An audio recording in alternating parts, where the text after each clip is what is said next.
Hi guys, welcome back to Spotaria channel. So today in this video, I'll show you how to change music quality on Spotify.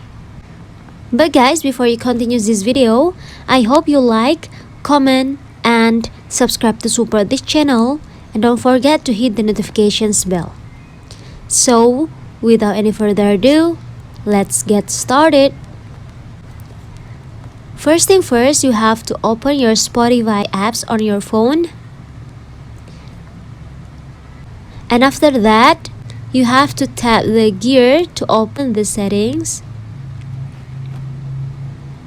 And in the settings page, you have to scroll it down a bit more.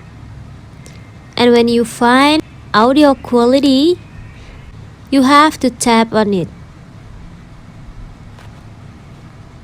And then under Wi-Fi streaming and cellular streaming, you can select low, normal, high, very high, or automatic.